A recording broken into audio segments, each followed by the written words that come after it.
শক্তি দাইনি দাও মা শক্তি, ঘুচাও দীনতা ভীরু আবেশ। আধার রজনী ভয় কি জননী, আধার রজনী ভয় কি জননী, আমরা বাঁচাবো এ মহাদেশ। রবীন্দ্রনাথ, বিবেকানন্দ, বীর সুভাষের মহান দেশ। নাহি তো ভাবনা, করি না চিন্তা, হৃদয়ে নাই তো ভয়ের লেশ। ভারত আমার ভারতবর্ষ, স্বদেশ আমার স্বপ্ন গো। তোমাতে আমরা লোহিয়া জনম, ধন্য হয়েছি ধন্য গো, ধন্য হয়েছি ধন্য গো। আজকের স্বাধীনতা দিবস, আজকে কিসের স্বাধীনতা দিবস যে এই যুগে দাঁড়িয়ে আমরা আজও পরাধীন? হ্যাঁ, এই যুগে দাঁড়িয়ে কিন্তু এটা কিন্তু খুব একটা দামি ব্যাপার যে এই যুগে দাঁড়িয়ে কোথাও না কোথাও আমাদের মনে হয় এখনো পর্যন্ত যে আমরা কিন্তু এখনো পরাধীন রয়ে আছি। এইটাই হচ্ছে আমাদের সব থেকে বড় হতাশার কারণ একটা হয়ে যায়। মানে আমাদের তথা যুব সমাজ যদি আমি বলি, ইউথ, আমরা কিন্তু এখনো যদি দেখি ইনডেপথ গিয়ে, সেখানে আমরা সবখানেই কিন্তু কোথাও না কোথাও সেই পরাধীনতা এখনো ফিল করে যাই।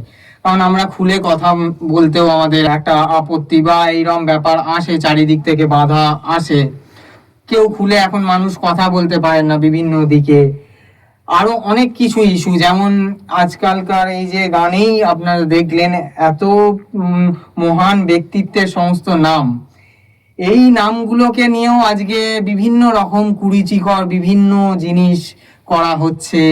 আপনারা দেখছেনই যে নেতাজির মতন একজন নেতা, যিনি আমার দেখা, আমি কিছুদিন আগেই নেতাজির বাড়ি গেছিলাম, সেখানে দেখে আমি এক একটা জিনিস উপলব্ধি করি। মানে প্রত্যেকটা জিনিস আমি কিন্তু দেখি যে তার সেই সময়কার যে থিঙ্কিং, তাদের সেই রকম মানুষের যে কি হতে পারে, তখনকার একটা নেতৃত্বের কি থিঙ্কিং লিডারশিপে থাকতে পারে, প্রত্যেকটা জিনিস আমি দেখি যে কি কি জিনিস তারা এমন কি সৃষ্টি করেছেন বা এমন কি করে গেছেন যার জন্য মানুষ তাদেরকে একটা আলাদা ভাবে দেখে। আমি প্রত্যেকটা জিনিস অবজার্ভ করতাম প্রথম থেকেই, ছোট থেকেই আমি এগুলো খুবই পছন্দ করি, একটু ইনডেপথ গিয়ে স্টাডি করা। তো তার জন্য কি এই এখনকার দিনে আর তখনকার দিনের একটা লিডারশিপের আমরা হিউজ ডিফারেন্স দেখতে পাই। কিন্তু তখনকার দিনের লিডার বলে একটা মনে হতো যে কোনো না কোনো লিডার যে আমাদের দেশে আছে, ভালো নেতৃত্ব দেওয়ার মতন মানুষ, দেশের জন্য নট টাকার জন্য বা টাকা পয়সার জন্য এসে লিডারশিপ করতে আসছেন, সেটা কিন্তু একদমই ছিল না। তাদের এক একটা জিনিস যদি পড়া হয় ভালো করে, সেখান থেকে তারা কিন্তু সেটা মানুষ এমনিই বুঝতে পারবেন সেখানে।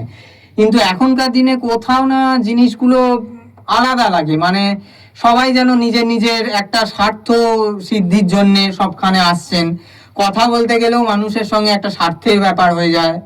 তো এই যে একটা ডিট্যাচমেন্ট, মানে একটা পুরো সমাজের সঙ্গে একটা ডিট্যাচমেন্ট হয়ে যাওয়া। আর যুব সমাজের কথা তো আমি ছেড়েই দিলাম, কেউ ভাবেও না, কেউ দেখেও না ওইভাবে। সেই আলাদা করে যে ভাবনা, যে যুব সমাজ নিয়ে নেতাজির যে থিঙ্কিং, স্বাধীন যুগে ভারতে বসবাস করে আমরা কিন্তু অনেক প্রবলেম ফেস করি। সেখানে হয়তো সেই যুগে অনেক বেটার সেখানে ছিল, সেই জন্যই এত কিছু সৃষ্টি, এত ভালো কিছু থিঙ্কিং এ, খোলা মাইন্ডে, ক্রিয়েটিভ মাইন্ডে সবাই সবকিছু করতে পারতেন ইজি ভাবে। কিন্তু এখন অনেক রকম বাধা। এখন তো গান বানাতে গেলেও বাধা আসে, আর কি বলবো। গান বানাতেও যদি কেউ চায় যে ফ্রিলি গান বানানো, সেখানেও বাধা বিভিন্ন ফেস করতে হয়, এগুলো শোনা যায়। তো এই জিনিসগুলো কেন হবে? এইগুলো কিন্তু বন্ধ হওয়া দরকার। কারণ আমাদের ক্রিয়েটিভ ফিল্ডে আমরা এগুলো মানবো না। আমরা ইউথ হিসাবে কিন্তু আমরা এগুলোকে কখনোই মানবো না যে ক্রিয়েটিভিটিতে বাধা আসবে সেখানে। তো সে যে যাই করার ট্রাই করুক, তো আমরা এটা অবশ্যই এগুলোকে রেজিস্ট করার ট্রাই করব, ভালো লিগ্যাল উপায়, কোনো কিছু ইল্লিগালি কিছু করে না, সৎভাবে সৎ থেকে। কারণ সবাই আপনারা জানেন যে সৎভাবে এক একটা টাকা এক একটা পয়সা রোজগার করা কতটা ঘাম ছড়িয়ে দিতে হয় মানুষকে। Yes. আজকে অসৎ পথে কিন্তু একদিনে অনেক কিছু করে নেওয়া যায়, ঠিক। কিন্তু সেই ভ্যালুটা কি নেতাজির সেই ভ্যালু কি পাওয়া যায়? না। হয়তো আজকেও যা লিডাররা আছেন তারা দেখছেনই যে কি হচ্ছে তাদের, সবাই খারাপ নয়, কিন্তু তার মধ্যেও যারা দেখছেন যে আশেপাশে যাই খারাপ কিছু করেছেন তার জন্য তাদের ফলভোগ কি করতে হচ্ছে, আজকে এই স্বাধীনতা দিবসের দিনে দাঁড়িয়েও কি শুনতে হয়, তাদের মানুষ কি চোখে দেখছে। ইয়েস।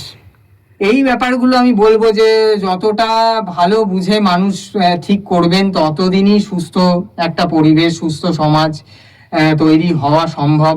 একদম। আদারওয়াইজ কিন্তু কখনোই এগুলো সম্ভব নয়।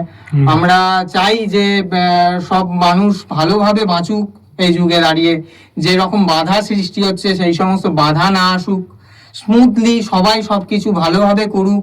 সেই রকম আগের নেতাজির নেতৃত্বে সেই রকম একটা যুগ, যে যুগটা আমরা দেখেছি তখন, সেই যুগ আপনারাও যারা দেখেছেন সেই যুগটা হয়তো এখনো মনে আছে, সেগুলো সেই Yes. যুগগুলো কিন্তু মানে ফিরে আসা খুব দরকার আছে। একদম। কারণ মানুষ এখনকার দিনে ছোট বাচ্চা ছেলে মেয়েরা খেলা ভুলে গেছে, পতাকা কি জিনিস তার মর্যাদাও কিন্তু জানে না, সেই জানে জন্য না। কি মানুষ মানুষকে সম্মান করছে না, ইয়েস। বিভিন্ন অশান্তি সৃষ্টি হচ্ছে চারিদিকে। তো আমি এটাই বলবো শুদ্ধ মন থেকে যে ভালোভাবে সবাই থাকুন, ভালোভাবে বাঁচুন, ভালো কাজ দেখুন, ভালো গান শুনুন, তবেই কিন্তু ভালো কিছু তৈরি হবে। আর হ্যাঁ, ভালো একদমই। নতুন কাজ যাও যেগুলোই আমাদের আসছে সামনেই, আমাদের মনের ছুরি রিলিজ খুব তাড়াতাড়ি, আপনাদের অনেক রিকোয়েস্ট পেয়েছি, ডেট সমস্ত কিছু অ্যানাউন্সমেন্ট এই উইকেই হবে। আর একটু ওয়েট, যা সমস্ত কিছু হয়ে গেছে, সবাইকে নিয়েই করতে চেয়েছিলাম, তো সেইটাই চাই মন থেকে যাতে হোক।